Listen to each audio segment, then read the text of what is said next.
Magandang araw mga kaibigan. Bigyan natin ngayon ng reaksyon, opinion itong mga iba't ibang post ngayon sa social media tungkol sa pagka-appoint ni Secretary Boying Rimulya as bagong ombudsman. Tinitignan ko yung reaksyon ng mga tao, yung people who reacted, para ano ba ang pulso ng taong bayan? Maligaya ba sila? They like, they love, o pinagtatawanan, galit sa appointment ni Boying Rimulya as ombudsman? Ito, unahin natin itong GMA News. 22 minutes ago. Breaking. Yan. President Marcos has appointed Secretary of Justice Boying Rimulya as the new ombudsman. Okay, so ito people who reacted.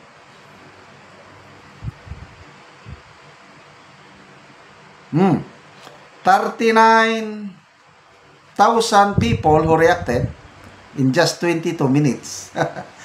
21,000 ang tumatawa, 11,000 ang galit. So that's 32,000. 4,100 lang ang nag-like. So how many percent? Estimate ko lang 90% sa mga tao, netizens, tinatawanan, hindi ka nagustuhan or galit sa pag-appoint kay Boying Rimulya as new ombudsman. 4,100 lang. Okay. Magbasa tayo sa mga comments. Congressman Kiko Barsaga, sabi niya, it's time for people power. No pa?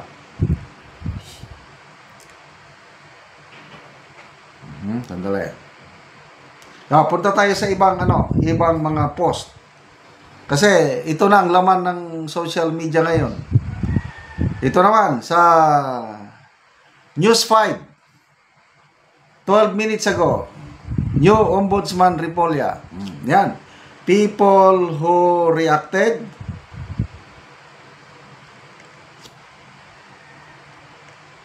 $5,600 people who reacted. 2,400 tumatawa. 1,800 ang galit. So that's 4,200. 975 lang ang nag-like. At ang nag-love, 214. So, around 95% sa post ng News 5 na ito, galit, tinatawanan ng taong bayan ang appointment. Basa tayo ng mga comments. Lou Gilroy. As expected, safeguard ni BBM yan after his term. Yes, claro. Joka Grimedios. Am I right, Mr. Secretary? Sometimes we have to bend the law to please the people. Am I right, Mr. Secretary? Yes, sir. Oh, we have bend the law. Okay, tingnan natin ang mga pinagdaanan ni Rimulya. Yung kanyang background ba? Bago siya naging secretary, ito, Cavite Representative, 2004 to 2013 and 2019 to 2022. Mayroong nag-viral na video sa loob ng kamera, ongoing ang singing ng Philippine National Anthem. Lahat ng mga kongresista nakatayo, nakaganyan. Si Congressman Boying nakaganon, may ginagawa, baliwala sa kanya yung pag-awit ng pambansang awit ng Pilipinas. Naging viral yan. So, what does it mean? Ambot lang sa inyo.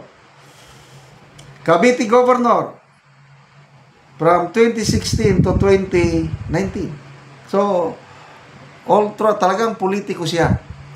Chief of Staff, sa opisina ni Senator Luisa Ejercito Estrada from 2002 to 2003. Assistant Secretary, Office of the President, 1998 to 2001. ERAP din ito.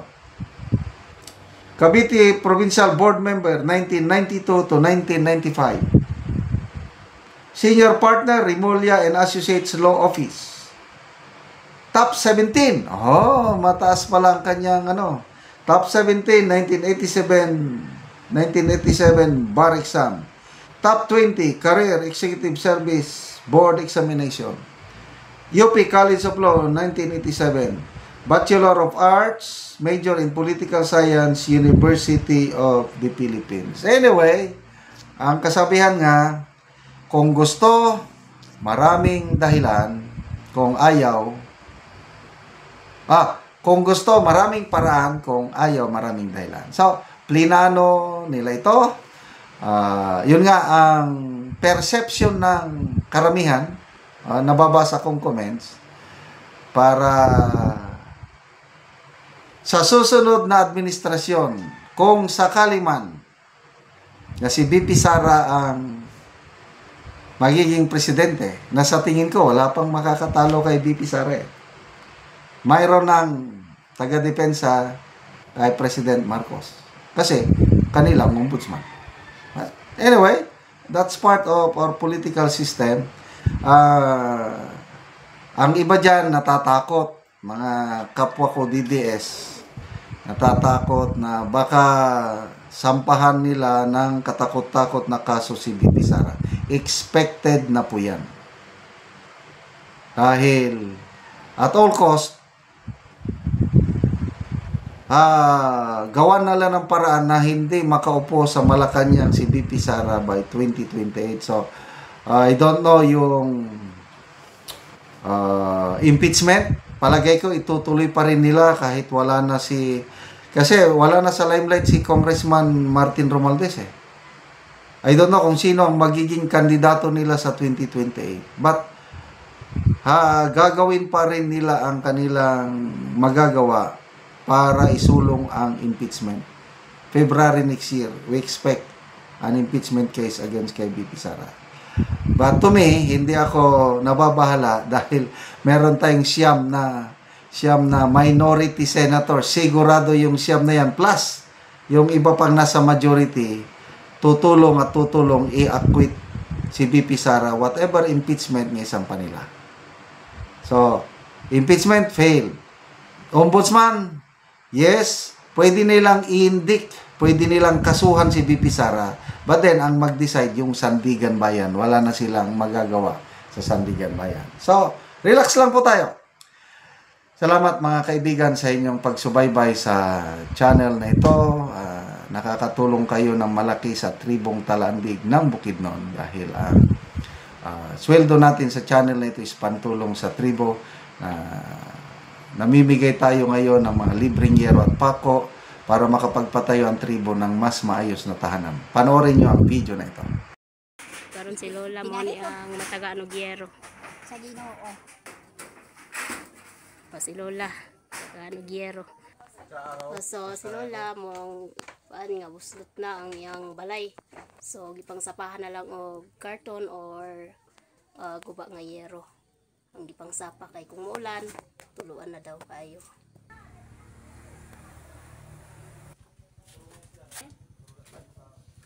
So guba na gid kay ang yero ni Lola. So karon Lola, pila na ni katuig ang imong balay? 20. So 20 years na ang balay ni Lola. So pila na imong edad Lola? 72. 72. So na kay anak Lola? Oh, anak man ako ang asawa ani. Si Lola, mga minyo nang iyang mga anak. O napakay ba nala? Namatay na. So balo na si Lola. So tabangan na lang siya sa iyang anak sa pag-atop sa iyang balay. Sa edad din. Na. So 13 years na daw ang iyang bana nga nawala. So balo na si Lola. So iyang anak lang ang mag-atop sa iyang yero nga. Kuba na kayo, so luoy kayo si Lola. So kinsa imong ipaatop Lola? Si William. So iyang anak ang ipaatop. Salamat sa Ginoo kay tagaan ko sin makaatop ko. Sige Lola. Salamat sa Ginoo kay sin naot ko nga daghang pang mga tabanan. Sige Lola. salamat sa walay tabang di pagid ko makato. Daghang salamat. Sige Lola, salamat po kaayo.